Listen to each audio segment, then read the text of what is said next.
Hey, I'm Countess Diamond and I'm going to bear all by showing you inside my slightly messy, eclectic wardrobe. So if you've ever wanted to know what the wardrobe of a dominatrix looks like, well, let's go. So there's 3 wardrobes, and inside this one, this is where I keep my hanging things. So latex, outfits that are quite precious and need to not be creased. And my God, is it full. So I can't obviously show you everything, but the first thing I want to show you in this wardrobe, with the keen eye, some of you may have spotted this. Now, I don't remember when we filmed it, a while ago now, but that was a really sweaty, slippy latex day. That was filmed in the height of summer, and I'm dressed head to toe latex on this big blow up bubble chair, just slipping and sliding all over. It was so much fun. So I fully intend to do more content based on that. It was such good fun and so well received. So it's down there, ready to come out from the dark depths of my wardrobe one day. And what else have we got in here? These are all my art books from when I was younger. And I sometimes look through these for inspiration, and you can definitely tell younger Harper was destined for this route. And I have said the anecdote before, but I do remember going to my careers office and they ask you, what do you want to be when you're older? Expecting, I don't know, artist, vet, or whatever. And I said, I want to be a muse. And I think I've made it. So props to that careers advisor who actually didn't advise me in any direction, that helped me get here, but I still made my dream come true. This is all of my latex and some of my designer pieces that I like to look after. Actually, this was a designer piece that I bought before becoming a dominatrix. Nicole Fari. I used to wear this to work in the office when I worked at Vivienne Westwood. I absolutely adore this. It's paired with a skirt here, a dress, but yeah, it's stunning. And actually I wore this to an event in Parliament the other day. So that was bought 20 something years ago. Yeah, about 18, 19 years ago. So vintage Nicole Fari. And what else have we got? I guess you all want to see the latex, don't you?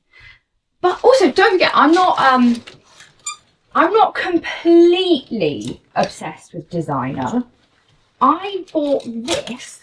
This is a beautiful real leather fringe detail dress, and I got it for £5. So, you know, it's not all about high prices. It's about quality things that are going to last. So here, you could say I'm a bit of a tassel lover. This is a piece by William Wilde that I absolutely love. It's got the fringe detail on the back. And this, I think, is William Wilde's kind of signature colour, or unofficial signature colour, because they do a lot in this. And it's hard to find this colour elsewhere. And in fact, I have bought things elsewhere. This is a skirt that was intended to match this piece, and the colours are completely different. And that's one thing you'll find with latex. You have to get it from the same person, otherwise it's a different colour, even though they say they're the same colour. Different batches of poured latex come out with different colours. You'll probably, if you're a follower or have been a follower for some time, recognise this. This is the suit that I wore to the Sexual Freedom Awards when I won Sex Worker of the Year 2024. So that was a nice, bright piece. I was actually incredibly nervous. I didn't think I'd get it, but incredibly nervous to be wearing such a vibrant suit, because for someone who works in this bold and vibrant community and who is so outspoken, I'm actually a bit of an introvert, and I do like to hide away and keep things quiet. But then when I turn up to an event, I have to be, you know, there's so many people who want to talk to me. I can't just go, oh no, I don't want to, I feel shy. I kind of get swept up in the moment, and I do embrace this extrovert that hides inside me. But deciding to wear shocking pink was not an easy decision. As you can see, my wardrobe is quite muted, and I either wear white, black, grey, red, black, black, black. So there you go, that's a little tour of my hanging side of the wardrobe. And then over here, again, there's more art boxes. This is a backdrop that I use when I'm shooting sometimes. It gives this like Dexter kill room vibe, so I quite like it. But here I've got all of the medical equipment and kind of medical hospital looking stuff for scenes that need to feel a bit more immersive into that kind of space. So you wear like a real uniform, a real stethoscope, a real blood pressure monitor. So this is my stethoscope. This was bought for me by a really wonderful fan. This is Lithman. And if you're into kind of the sounds of your heart beating and things like that, you'll know this. You'll seek this out in your content. This is the best of the best. And then when we film fetish content as well, we have to have all sorts of tubes and things to make the scene look and feel real. So if you've ever seen this, you may not notice, but it's actually a Debenhams card. But yeah, that's my lanyard. I thought the Debenhams green gave it a nice kind of NHS health feel. And then if you're diagnosed with something, I've got some vitamins. This is my leather and accessories section. And when you're styling an outfit for filming or for an event, you absolutely go all out with accessories, and that lifts your outfit and gives more personality and more uniqueness to an outfit. So anyone can wear anything, but it's how you wear it and how you style it. And that's why this is so important. But also the important thing to look at here are the items that I have that are fetish wear that you wouldn't realise. So a big selection of leather gloves, latex gloves, lace gloves, leather harnesses, belts.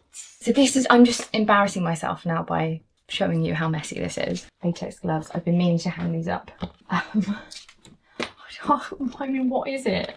Latex corsets, more bags of latex, because you have to be really careful how you store latex. It has to be, you have to be careful, like if I left that there, the colour would imprint onto the gloves, so you have to be careful to hang them in the right way. That's how they should be hung. Sums me up. I know how it should happen, but I just go, oh my god, I'm so busy, and chuck them in there. So this is also leather corset, waist belt, and kind of more accessories than you can ever need. But the key to, I think, the key to creating great content is to always be interesting and different and show lots of different sides to your personality and different ways of dressing and showing off your body or the fetish. So it's good to have this wide range and always be appealing to a different audience or touching on a different type of fetish or kink.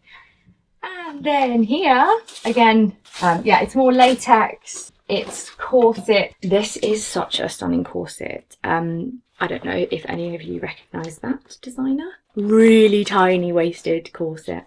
It's absolutely stunning. It looks great on camera because it's such contrast in the colours and the kind of lines as well. And then down here, this is an entire drawer of dresses. So we've got every different colour, you know, pinks, bright blues, everything floral tends to be for sort of kind of yummy mummy MILF content. And then we have red, seductress vibes, purple, yummy, office vibe, flowy, earthy tones. I've got, you want it, I've got it. I have so many dresses, but I couldn't even hang them up in the wardrobe. They had to have their own section. There are some things in here that not all of you can see, so if you're interested in seeing behind the scenes, you might want to subscribe somewhere. These are my shoes. These are not all of my shoes. I do have an interest. I have an interest in choose, and I don't think there's anything wrong with that. I buy designer things because they last, and I buy designer things that I know are going to be a classic that stay around for years, not necessarily a high fashion item. For example, these are a pair of Valentino wedges that were bought, these were bought in Bristol actually, and these have lasted me years. Every year, every season, every summer, every holiday, I take these with me. These aren't a fast fashion item. They're really well made. They're made of gorgeous materials, and they were an indulgent price, but I've probably saved on not buying a fashion item every season and every holiday by just wearing one very classic item that's lasted me forever. So it does seem indulgent, points it is. They make me happy. Stop judging me, all right? Everyone has their thing. Some people have cars. I have a shit car. I have beautiful heels and a shit car. I don't know where to begin with this because there's just so many. We've got Jimmy Choo from the Champs-Elysees, Louboutin from every corner of the world. I love Valentino as well. Oh my God. I need to show you my favourite pair of Valentino, but they're over there. These are my super well worn, disgustingly dirty, breaking apart Valentinos that were bought in the Dubai Mall.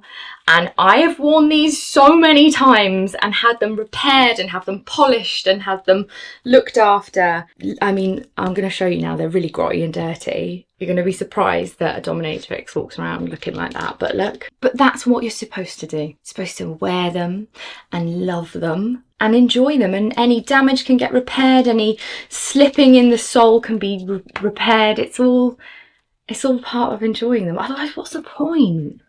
I always wonder when I see people with these beautiful Louboutins and they have that glossy red sole.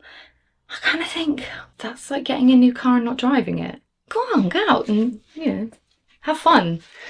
I can show you actually the bottom of some of my Louboutins. I used to be really anti Louboutin, and because it comes across as something that is very statusy in sort of sex work circles and kind of content creation, you know, like Cardi B sings about them. They feel like a cultural moment, and I didn't really want to be part of that movement, really. I don't know why, but I tried them on and I was like, oh, actually, I see what all the fuss is about.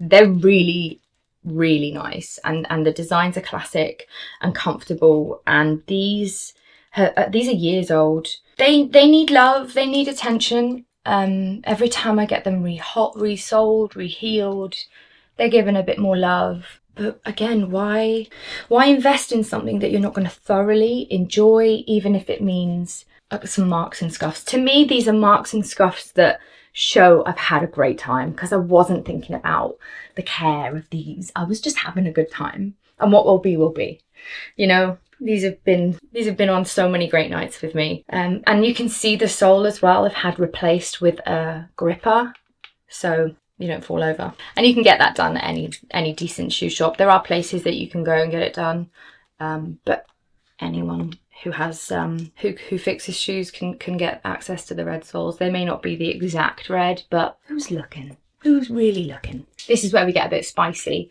So here is all of my lingerie. Where do I even begin? There are so many pieces in here that they get squished in.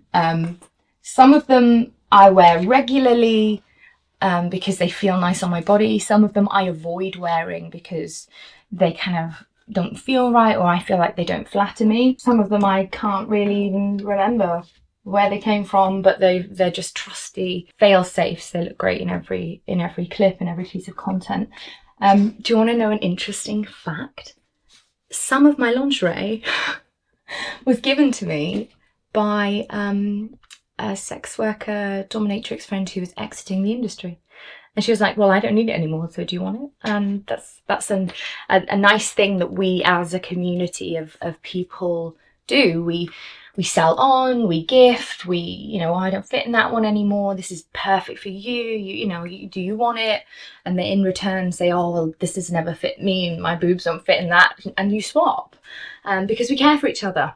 And should I look to leave the industry one day, this is going to be go into someone else, you know. Everything in here, all this latex, all the harnesses, all the medical equipment. It's not use and chuck, it's use, love, and see who else can reuse and love and earn from the things that you have. And that's been a way in our sort of community forever. We've always had mutual aid and supporting and looking after each other, and you'll find that in every country. I would go into this, but is it too raunchy for sort of main? I don't know. There's so much in here. I don't even know where to start. Trusty. Honestly, there's too much in here. Things in here from Agent Provocateur, Honey Birdette, but also some high street chains too. It's whatever I feel is flattering that I want to wear, makes me feel good. That's what I try and go to. And then sometimes people might gift you a set or request that you get a certain set. They're always the skimpy ones, the tiny ones, the itty bitties that don't really fit your titties. And I do have some of those, but I don't necessarily feel so empowered, so wonderful in those. But anyway, that's a little look into my lingerie drawer. And then, no, I can't show you this drawer. This one, lingerie is fine on main, but this one is it's very spicy. So if you want to see that, you might have to go somewhere else. This is a drawer full of tights, and some more shoes. I'm really sorry.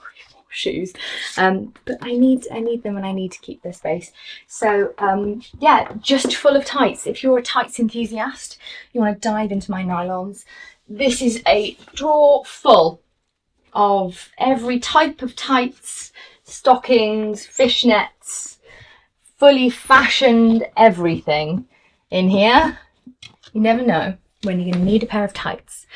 But also, as a sex worker, someone who uses their body and lingerie and tights and stockings as content creation, my God, do we go through these?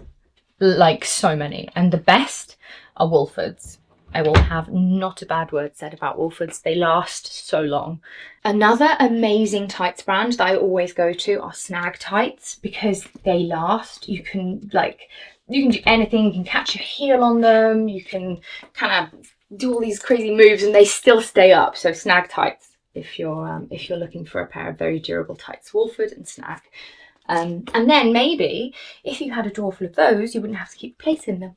So whenever I have Wolford and Snag, they stay in the drawer, they come out, they go back in, whereas some of them come out the drawer, put them on, 10 seconds later I've popped a nail through them. And then the final drawer of my wardrobe tour, I'm so sorry, but it's not shoes, it's boots. Do they count? Let's have a look. Yeah, this is a drawer full of hot and spicy high boots. I've got white ones, PVC, I got leathers, oh, they're lovely, I love those. Yeah, you name it, I got boots like it. There's also a really cool pair of snakeskin thigh highs, and these look so good on film. I get people to try these on whenever I'm on set, and they're always like, they're impossible to walk in. They're not. You just need to practice. That is inside a Dominatrix wardrobe. I hope you've enjoyed this. If you want to see what's inside the unmentionable drawer, then you'll have to see it elsewhere. Bye.